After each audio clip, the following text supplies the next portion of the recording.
بسم الله الرحمن الرحيم.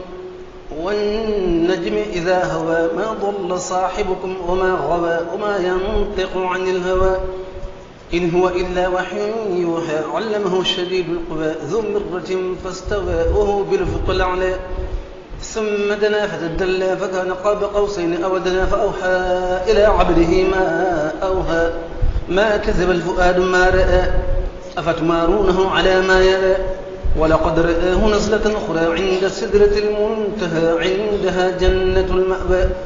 إذ يغشى السدرة ما يغشى ما زاغ البصر ما طغى لقد رأى من آيات ربه الكبرى أفرأيتم اللات والعزى ومناة الثالثة الأخرى ألكم الذكر وله الأنثى تلك إذا قسمة ضيزى إن هي إلا أسماء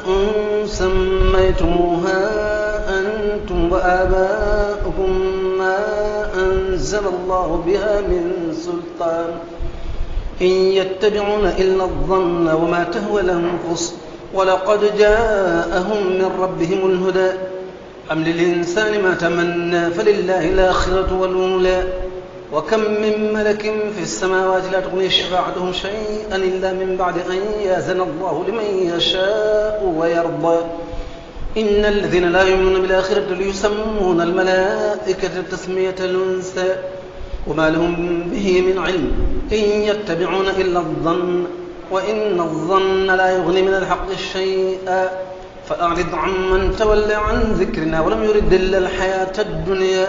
ذلك مبلغهم من العلم إن ربك هو أعلم بمن ضل عن سبيله وهو أعلم بمن اهتدى ولله ما في السماوات وما في الأرض ليجزي الذين أساءوا بما عملوا ويجزي الذين أحسنوا بالحسنى الذين يجتنبون كبائر الإثم والفاحشة إلا اللمم إن ربك واسع المغفرة هو أعلم بكم إذا انشأكم من الأرض وإذا أنتم أجنة في بطون أمهاتكم فلا تزكوا أنفسكم هو أعلم بمن اتقى أفرأيت الذي تولى وأعطى قليلا وأكدى أعنده علم الغيب فهو يرى أم لم ينبأ بما في صحف موسى وإبراهيم الذي وفى ألا تزر وازرة وزر أخرى وأن ليس للإنسان إلا ما سعى وأن سعيه سوف يرى ثم يجزيه الجزاء الأوفى وأن إلى ربك المنتهى وأنه هو أضحك وأبكى وأنه هو أمات وأحيا وأنه خلق الزوجين الذكر والأنثى من نطفة إذا تمنى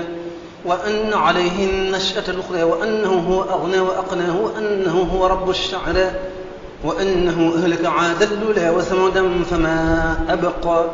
وقوم نوح من قبل إنهم كانوا هم أظلم وأطغى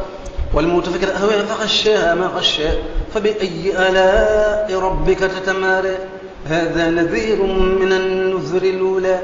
أزفت الآزفة ليس لها من دون الله كاشفة أفمن هذا الحديث تعجبون وتضحكون ولا تبكون وأنتم سامدون فاسجدوا لله واعبدوا بسم الله الرحمن الرحيم اقتربت الساعة وانشق القمر وإن يروا آية يعرضوا ويقولوا سحر مستمر وكذبوا واتبعوا أهواءهم وكل أمر مستقر ولقد جاءهم من الأنباء ما فيه مزدجر حكمة بالغة فما تغني النذر فتول عنهم يوم يدعو الداعي إلى شيء نكر خش عن أبصارهم يخرجون من الأجداث كأنهم جراد منتشر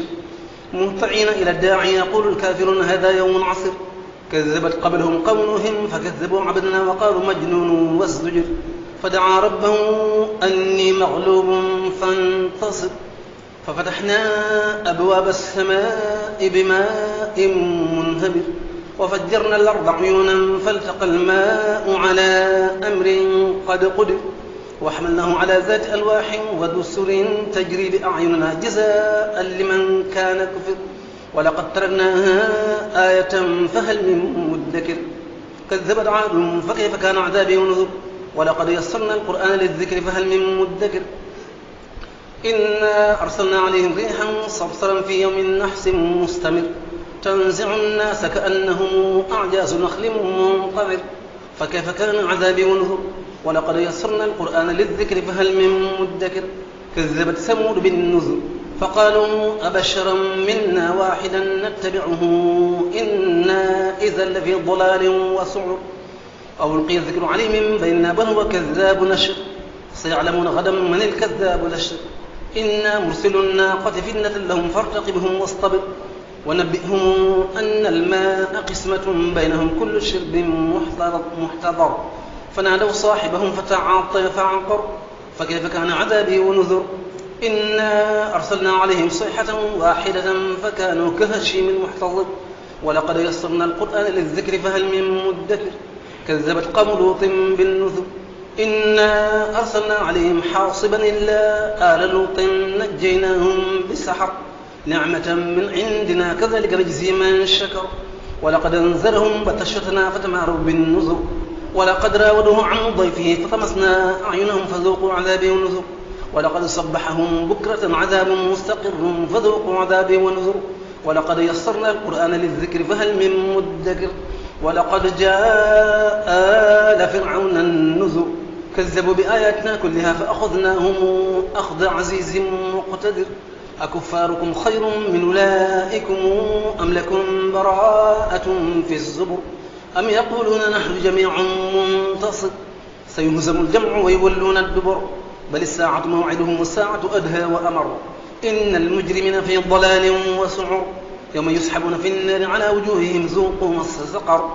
إنا كل شيء خلقناه بقدر وما أمرنا إلا واحدة كلمح بالبصر ولقد هلكنا أشياعكم فهل من مدكر وكل شيء فعلوه في الزبر وكل صغير وكبير مستقر إن المتقين في جنات ونهر في مقعد صدق عند مليك مقتدر ولقد تركناها آية فهل من مدكر فكيف كان عذابي ونذر ولقد يسرنا القرآن للذكر فهل من مدكر كذبت عاد فكيف كان عذابي ونذر إنا أرسلنا عليهم ريحا صرصرا في يوم نحس مستمر تنزع الناس كأنهم أعجاز نخل منقعر فكيف كان عذابي ونذر ولقد يسرنا القرآن للذكر فهل من مدكر بسم الله الرحمن الرحيم الرحمن علم القرآن خلق الإنسان علمه البيان الشمس والقمر بحسبان والنجم والشجر يسجدان والسماء رفعها ووضع الميزان ألا تطغوا في الميزان وأقيموا الوزن بالقسط ولا تخسروا الميزان والأرض وضعها للأنام فيها فاكهة والنخل ذات الأكمام والحب ذو العصف والريحان فبأي آلاء ربكما تكذبان خلق الإنسان من صلصال كالفخار وخلق الجان من مارج من نار فبأي آلاء ربكما تكذبان رب المشرقين ورب المغربين فبأي آلاء ربكما تكذبان مرج البحرين يلتقيان بينهما برزخ لا يبغيان فبأي آلاء ربكما تكذبان يخرج منهما اللؤلؤ والمرجان فبأي آلاء ربكما تكذبان وله الجوار المنشآت في البحر كالأعلام فبأي آلاء ربكما تكذبان كل من عليها فان ويبقى وجه ربك ذو الجلال والإكرام فبأي آلاء ربكما تكذبان يسأله من في السماوات والأرض كل يوم هو في شأن فبأي آلاء ربكما تكذبان سنفرغ لكم أيها الثقلان فبأي آلاء ربكما تكذبان يا معشر الجن والإنس إن استطعتم أن تنفذوا من أقطار السماوات والأرض فانفذوا لا تنفذون إلا بسلطان فبأي آلاء ربكما تكذبان يرسل عليكما شواظ من نار ونحاس فلا تنتصران فبأي آلاء ربكما تكذبان فإذا انشقت السماء فكانت وردة كالدهان فبأي آلاء ربكما تكذبان فيومئذ لا يسأل عن ذنبه إنس ولا جان فبأي آلاء ربكما تكذبان يعرف المجرمون بسيمهم فيؤخذ بالنواصي والأقدام فبأي آلاء ربكما تكذبان فهذه جهنم التي يكذب بها المجرمون يطوفون بينها وبين حميم آن فبأي آلاء ربكما تكذبان ولمن خاف مقام ربه جنتان فبأي آلاء ربكما تكذبان ذواتا أفنان فبأي آلاء ربكما تكذبان فيهما عينان تجريان فبأي آلاء ربكما تكذبان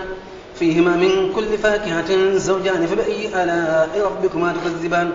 متكئين على فرش بطائنها من استبرق وجنى الجنتين دان فبأي آلاء ربكما تكذبان